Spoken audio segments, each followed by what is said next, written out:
Hello everyone, എല്ലാവരും സുഖമായിട്ട് സന്തോഷമായിട്ടിരിക്കുമെന്ന് വിശ്വസിക്കുന്നു. ഇന്ന് നമ്മൾ കാണാൻ പോകുന്നത് ഹെൽ യൂണിവേഴ്സിറ്റി പറഞ്ഞ ഡ്രാമയുടെ പുതിയൊരു എപ്പിസോഡാണ്. അപ്പോൾ വീഡിയോയിലൂടെ ഈ കിടക്കുന്ന ലൈക്ക് ചെയ്തിട്ടൊക്കെ ലൈക്ക് ചെയ്യുക, സബ്സ്ക്രൈബ് ചെയ്യാത്തവരൊക്കെ സബ്സ്ക്രൈബ് ചെയ്യുക. കൂടാതെ ഹൈപ്പ് ഓപ്ഷൻ ക്ലിക്ക് ചെയ്തിട്ട് ചാനലിന് സപ്പോർട്ട് ചെയ്യാൻ കൂടെ മറക്കരുത് കേട്ടോ. എപ്പിസോഡിൻ്റെ തുടക്കത്തിൽ നമ്മൾ കാണുന്ന കാഴ്ച വെച്ച് കഴിഞ്ഞാൽ നേഴ്സ് ആണെങ്കിൽ തീരെ അത് ഓപ്പൺ ആക്കാൻ വേണ്ടി സമ്മതിക്കുന്നുണ്ടായിരുന്നില്ലല്ലോ. അപ്പോൾ എല്ലാവരും നല്ല രീതിയിൽ ഓപ്പൺ ആക്കാൻ പറയുമ്പോൾ നേഴ്സ് ഓപ്പൺ ആക്കുന്നുണ്ടായിരുന്നില്ല.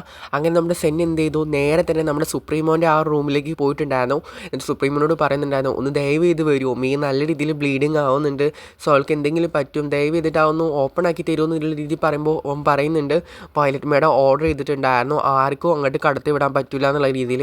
അപ്പോൾ ഇവളാണെങ്കിൽ ഒരുപാട് നേരം ഒന്ന് ദയവ് ചെയ്തിട്ട് പ്ലീസ്, കാരണം ഈ അത്ര ക്രിട്ടിക്കലായിട്ടുള്ള സിറ്റുവേഷനിലാണ് നിൽക്കുന്നത് എന്നുള്ള രീതിയിൽ പറയുന്നുണ്ട്. പക്ഷേ ഈസിന് അതൊന്നും ആ ഒരു പൈലറ്റ് മേഡത്തിൻ്റെ ആ ഒരു ഓർഡർ കാരണം കൊണ്ട് തന്നെ ഒന്നും ചെയ്യാൻ പറ്റുന്നില്ല. അപ്പോൾ ഇവളാണെങ്കിൽ ഒന്നും നോക്കാതെ തന്നെ അവൻ കൊടുത്ത കത്തിനെ അവൻ്റെ കഴുത്തിലേക്ക് ഇങ്ങനെ കുത്തി വെക്കുന്ന പോലെ വെക്കുന്നുണ്ടായിരുന്നു. എന്ന് പറഞ്ഞു, പ്ലീസ് ദയവ് ചെയ്തിട്ട് ഞങ്ങളൊന്ന് രക്ഷിക്കുക. അപ്പോൾ അവൻ പറയുന്നുണ്ട് ഇവളോട്, നീ ചെയ്യുന്ന വലിയൊരു തെറ്റാണ്, ഫസ്റ്റത്തെ റൂളും നീ ബ്രേക്ക് ചെയ്തിട്ടുണ്ട്. അപ്പോൾ അവൾ പറയുന്നുണ്ട്, ദയവ് ചെയ്തിട്ട് ഒരുപാട് ആൾക്കാർക്ക് ഇങ്ങനെ പ്രശ്നവും കാര്യങ്ങളൊക്കെ ഉണ്ട്, ആ ഒരു ക്ലിനിക്ക് ഓപ്പൺ ആക്കിയിട്ടില്ലെങ്കിൽ എല്ലാവരുടെ ജീവിതവും വെറുതെയാവും, ലൈക്ക് എല്ലാവരുടെ ജീവിതവും നഷ്ടപ്പെടും എന്നുള്ള രീതിയിൽ പറയുന്നുണ്ട്. അപ്പോൾ അവൻ പറയുന്നുണ്ടായിരുന്നു, ഇതൊരിക്കലും ഫ്രീ ആയിട്ടുള്ള ഒരു കാര്യമില്ല, അത് ഓപ്പൺ ചെയ്ത് തരാണെങ്കിൽ അതിലെന്തെങ്കിലും നല്ലൊരു കോൺസിക്വൻസും കാര്യങ്ങളൊക്കെ ഉണ്ടാകുമ്പോൾ നീ അത് സഹിക്കുക തന്നെ വേണം എന്നുള്ള രീതിയിൽ പറയുമ്പോൾ അപ്പോൾ അവൾ പറയുന്നുണ്ട്, എന്തും ഞാൻ സഹിക്കാൻ, ഇപ്പോൾ ദയവേദി തുറക്കാൻ വേണ്ടി പറയുന്നുണ്ട്. അങ്ങനെ ഒരു രണ്ട് പേരും കൂടി ചേർന്നിട്ട് ആ ഒരു ക്ലിനിക്കും കാര്യങ്ങളൊക്കെ നഴ്സിനെ കൊണ്ട് ഓപ്പൺ ആക്കിപ്പിച്ചിട്ട് നേരെ തന്നെ മീനകത്തേക്ക് കയറ്റുന്നുണ്ടായിരുന്നു. എന്നിട്ടാണെങ്കിൽ അവൾക്ക് വേണ്ട ഓരോ കാര്യങ്ങളൊക്കെ അവിടെ നേഴ്സ് ചെയ്തുകൊണ്ടിരിക്കുന്നുണ്ട്. നല്ല രീതിയിൽ ബ്ലീഡിങ്ങും കാര്യങ്ങളൊക്കെ പോകുന്നുണ്ട്. ഇതോടുകൂടി മീ ഓക്കെ ആവുമെന്ന് തോന്നുന്നു. പിന്നീട് നമ്മൾ കാണുന്നത് ഹെൽ യൂണിവേഴ്സിറ്റിയിലെ ബാക്കിയുള്ള കുട്ടികൾ അവരുടെ ആ ഒരു ബ്ലഡി വീക്കാണല്ലോ, സോ എപ്പോൾ വേണമെങ്കിലും എന്ത് വേണമെങ്കിലും നടക്കാമല്ലോ. അപ്പോൾ അവരുടെ ആ ഒരു ഇതാണ് കാണുന്നത്. രണ്ട് കപ്പിൾസ് ആണെങ്കിൽ അത് മാസ്ക് ധരിച്ച കപ്പിൾസിനെയാണ് കാണുന്നത്. ഇവർ ഓരോ കാര്യങ്ങളിൽ സംസാരിച്ച് നടന്നുകൊണ്ട് വരുമ്പോഴായിരുന്നു അങ്ങോട്ടേക്ക് ബാക്കിയുള്ള ടീംസൊക്കെ വരുന്നുണ്ട്. ലൈക്ക് ബ്ലഡി വീക്ക് ആണല്ലോ, സോ ഇവർ മേ ബി റൂളിന് അഗെയിൻസ്റ്റ് ആയിട്ടാണോ എന്താണെന്നറിയില്ല, അവർ പരസ്പരം ഈ ഒരു കപ്പിൾസിനെ നല്ല രീതിയിൽ എനിക്ക് ഉപദ്രവിക്കുന്നുണ്ട്. പേഴ്സ് ആണെങ്കിലും മാസ്കും കാര്യങ്ങളൊക്കെ ധരിച്ചതുകൊണ്ട് ബ്ലഡി വീക്ക് ആയതുകൊണ്ട് അങ്ങോട്ടും തിരിച്ച് നല്ല രീതിയിൽ തന്നെ ഉപദ്രവവും കാര്യങ്ങളൊക്കെ ഉണ്ടായിരുന്നു. പിന്നീട് നമ്മൾ കാണുന്നത് നമ്മുടെ സെന്നിനെ അതുപോലെ തന്നെ ഈസിനെയാണ്. ഈസ് അവിടെ എന്തോ വായിച്ചുകൊണ്ടിരിക്കുന്ന സമയത്തായിരുന്നു കൈ കഴുകാൻ വേണ്ടിയിട്ട് നമ്മുടെ സെൻ അങ്ങോട്ടേക്ക് വരുന്നുണ്ടായിരുന്നത്. എന്നിട്ട് സെന്നിനോട് സെൻ ഇങ്ങനെ പറയുന്നുണ്ടായിരുന്നു, എന്ത് പണിഷ്മെൻറ്റാണ് എനിക്ക് തരാനുള്ളത്, അത് തന്നേക്കോ എന്നുള്ള രീതിയിൽ അവളവിടെ പറയുന്നുണ്ടായിരുന്നു. പിന്നെ കുറച്ച് പിടിവാശി പിടിച്ച രീതിയിലാണ് സംസാരിക്കുന്നത്. അപ്പോൾ ഈസ് ചോദിക്കുന്നുണ്ടായിരുന്നു, നിനക്ക് ഇതുവരെ നിൻ്റെ ആ ഒരു പിടിവാശി പിടിച്ച ആ ഒരു വർത്തനവും കാര്യങ്ങളും മാറ്റാനായിട്ടില്ലേ എന്നുള്ള രീതിയിൽ ചോദിക്കുന്നുണ്ടായിരുന്നു. കൂടാതെ അവളിങ്ങനെ പറയുന്നുണ്ടായി, എൻ്റെ പണിഷ്മെൻറ്റ് എനിക്ക് തന്നേക്കൂ, എന്ത് പണിഷ്മെൻ്റ് ആണെങ്കിലും എനിക്ക് കുഴപ്പമില്ല, 2 മാസം കഫറ്റീരിയ ക്ലീൻ ആക്കണോ, ഞാൻ 3 മാസം കഫറ്റീരിയ ക്ലീൻ ആക്കണോ. അപ്പോൾ അവൻ പറയുന്നത് അതൊന്നുമല്ല, മരണമാണെന്ന്. സോ ഇവളാണെങ്കിൽ ഇത് കേട്ടിട്ട് ആകുള്ള രീതിയിൽ മരണമെന്നുള്ള രീതിയിൽ ഞെട്ടി നിൽക്കുന്നുണ്ടായിരുന്നു. കാരണം ഇവളുടെ മരണമാണ്, അതിനുള്ളൊരു ഫ്രീ ആയിട്ടുള്ളതല്ല എന്ന് പറഞ്ഞില്ല, അപ്പോൾ എന്തെങ്കിലും അതിന് കൊടുക്കണം. സോ ഇവൾ മരിക്കുകയാണെന്നുള്ള രീതിയിൽ പറയുന്നുണ്ടായിരുന്നു. അയ്യോ മരണം, ഇവൾ നല്ല രീതിയിൽ ടെൻഷനും കാര്യങ്ങളൊക്കെ ആവുന്നുണ്ടായിരുന്നു. അപ്പോൾ അവൻ പറയുന്നുണ്ടായിരുന്നു, സാറ്റർഡേൻ്റെ ഉള്ളിലായിരിക്കും നിനക്ക് മരണം, സാറ്റർഡേ വരെ നിങ്ങൾക്ക് സമയമുണ്ട് ഇവിടെ ഫ്രീ ആയിട്ട് നടക്കാൻ, സോ അതിനുശേഷം നീ ഇങ്ങോട്ടേക്ക് വരണം, ഇതാണ് റൂൾ എന്നുള്ള രീതിയിൽ പറയുന്നുണ്ടായിരുന്നു. അപ്പോൾ അവൾ പറയുന്നുണ്ടായിരുന്നു, ഓക്കെ ഈ ഒരു മരണം ചൂസ് ചെയ്യാൻ എനിക്ക് കുഴപ്പമില്ല, പക്ഷേ എനിക്കൊരു കണ്ടീഷനും കാര്യങ്ങളും മാത്രമേ ഉള്ളൂ, ഈ ഒരു കാര്യം വേറൊരാളും അറിയാൻ പാടില്ല, ലൈക്ക് എൻ്റെ ഫ്രണ്ട്സോ അതുപോലെ തന്നെ വേറൊരാളോ കാര്യങ്ങളോ ഇത് അറിയാൻ പാടില്ല. മേയ്ക്ക് വേണ്ടിയിട്ട് ഞാൻ എൻ്റെ ജീവിതം കൊടുത്തതാണ്, സോ അത് അവൾ വേർത്താണ്, കാരണം അവളുടെ ജീവിതം രക്ഷപ്പെടേണ്ടത് എൻ്റെയും കൂടെ ആവശ്യമായിരുന്നു. സോ എനിക്കൊരു കുഴപ്പമില്ല മരണം സ്വീകരിക്കാൻ, പക്ഷേ ഈ കാര്യം വേറെ ആരും അറിയരുത് എന്നുള്ള രീതിയിൽ പറയുന്നുണ്ട്. പിന്നീടാണെങ്കിൽ നമ്മളിങ്ങനെ ഓരോ കാര്യങ്ങൾ ആലോചിച്ച് നിൽക്കുന്നതാണ് കാണുന്നത്. ഇനിയാണ് നമ്മളൊരു ഫ്ലാഷ് ബാക്കിലേക്ക് ആയിരുന്നല്ലോ വന്നിട്ടുണ്ടായിരുന്നത്, ഈ ഒരു മാസ്ക് ഇങ്ങനെ ആലോചിച്ച് നിൽക്കുമ്പോൾ അങ്ങനെ തിരിച്ച് പ്രസൻറ്റിലേക്ക് തന്നെ പോയിട്ടുണ്ടായിരുന്നു. അപ്പോൾ ആ ഒരു മാസ്കാണ് അവിടെ കാണിക്കുന്നുള്ളത്. അപ്പോൾ ആ മാസ്കും കാര്യങ്ങളൊക്കെ ധരിച്ചിട്ട് നമ്മുടെ സെന്നെ നമ്മുടെ നിക്കിയുടെ ഒപ്പം, നിക്കിയാട്ടോ ആ ഒരു മാസ്ക് ധരിച്ച് വന്നിട്ടുണ്ട്. സോ നിക്കീൻ്റെ ഒപ്പം അകത്തേക്ക് പോകുന്നുണ്ടായിരുന്നു. എന്തായാലും അവൾക്ക് മരണം ചൂസ് ചെയ്യണം. സോ ഈ കാര്യങ്ങളൊക്കെ അറിഞ്ഞിട്ട് നമ്മുടെ ബ്ലാക്ക് ബ്ലഡ് ഗ്യാങ്ങിൻ്റെ അടുത്തേക്കാണ് ഇവർ പോകുന്നത്.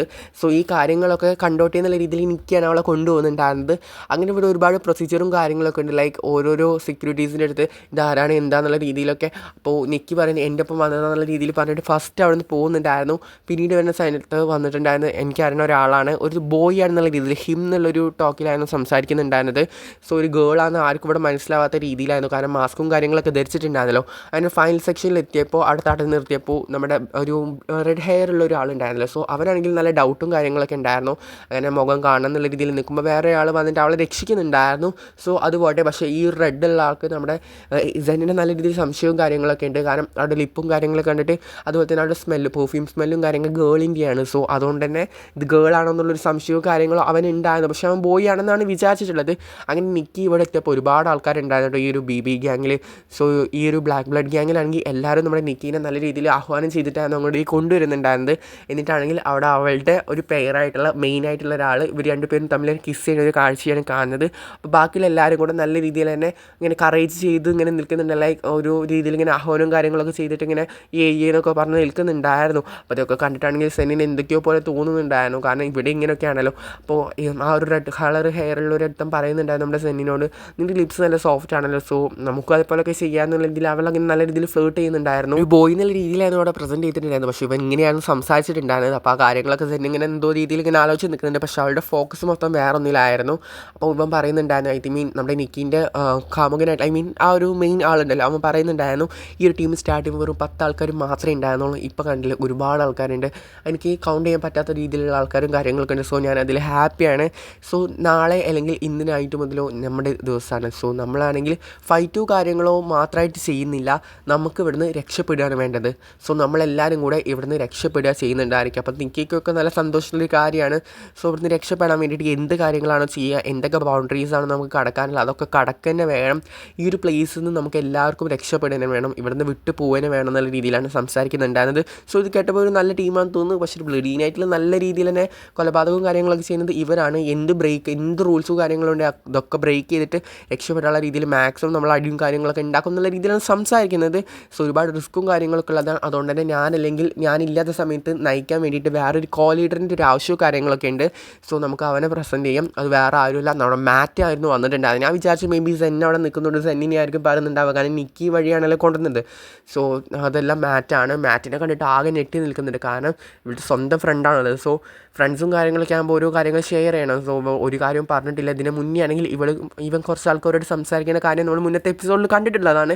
സോ ഇവൾ ചോദിക്കുന്നുണ്ട് അത് ആരാണ്, എന്താ അവരോടൊന്ന് സംസാരിക്കുന്നുള്ള രീതിയിൽ പറയുമ്പോൾ പറയുന്നുണ്ടായിരുന്നു നമ്മുടെ ഫ്രണ്ട്സിനെ വിട്ടിട്ട് നമ്മൾ വേറൊരു കളിയോ കാര്യങ്ങളൊന്നും ഇല്ല എന്നുള്ള രീതിയിൽ സംസാരിക്കുമ്പോൾ അവൾ നോർമലാന്നുള്ള രീതിയിൽ അത് വിട്ടിട്ടുണ്ടായിരുന്നു. പക്ഷേ ഇതാണ് കാര്യം എന്നുള്ള കാര്യം നമുക്ക് മനസ്സിലാവുന്നുണ്ടായിരുന്നു. മാച്ചാണെങ്കിൽ ഈ ഒരു കോ ലീഡർ ആവാൻ വേണ്ടിയിട്ട് സെലക്ട് ആയിട്ടുണ്ട്. സോ ഇവനാണെങ്കിൽ ഇവിടെ കുറച്ചായിട്ട് അധികം ഉണ്ടാവുമല്ലോ. സോ അതുകൊണ്ടാവുമല്ലോ ഇപ്പോൾ ഒരു വിശ്വാസത്തിൻ്റെ പുറത്ത് കോ ലീഡർ ആക്കിയിട്ടുണ്ടാവുക. അപ്പോൾ നമ്മുടെ നിക്കി ആണെങ്കിൽ അവൻ്റെ കയ്യിൽ സ്റ്റാമ്പും കാര്യങ്ങളൊക്കെ പതിപ്പിക്കാൻ വേണ്ടിയിട്ട് ഇരുമ്പ് നല്ല രീതിയിൽ ചൂടാക്കുന്നുണ്ടായിരുന്നു. അങ്ങനെ ഇതാണെങ്കിൽ ഇവൻ്റെ കൈമ നല്ല രീതിയിൽ തന്നെ പ്രസ് ചെയ്യുന്നുണ്ടായിരുന്നു. ഇത് കണ്ടിട്ട് സെന്നാണെങ്കിൽ നല്ല രീതിയിൽ തന്നെ ആകെ നെറ്റി വായും കാര്യങ്ങളൊക്കെ പൊത്തി നിൽക്കുന്നുണ്ട്.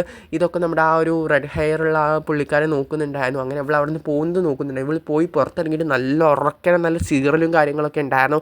ഈ ചീറുന്ന സമയത്താണെങ്കിൽ പുറത്തൊരാൾ നിൽക്കുന്നുണ്ടായിരുന്നു. അപ്പോൾ അവൻ ചോദിക്കുന്നുണ്ട് ഒന്ന് പതുക്കെ ചീറിക്കൂടെ, നല്ല ഉറക്കുണ്ടല്ലോ എന്നുള്ള രീതിയിൽ. അപ്പോൾ അവൾ തിരിഞ്ഞ് പറയുന്നുണ്ടായിരുന്നു ഓഫ് യുവർ ബിസിനസ് എന്നുള്ള രീതിയിലൊക്കെ സംസാരിക്കുന്നുണ്ടായിരുന്നു. പിന്നെയാണ് അവൾ ശ്രദ്ധിക്കുന്നുണ്ടായി ഇത് വേറെ ആരുമല്ല, റെയ്സാണ്, ബ്ലാക്ക് ബ്ലഡ് ഗ്യാങ്ങിൻ്റെ ലീഡറാണെന്നുള്ള കാര്യങ്ങളൊക്കെ അവൾ നെറ്റലോട് കൂടിയിട്ടുള്ള അവന് പകരം വേറെ ഒരാൾ നിന്നിരുന്നല്ലോ.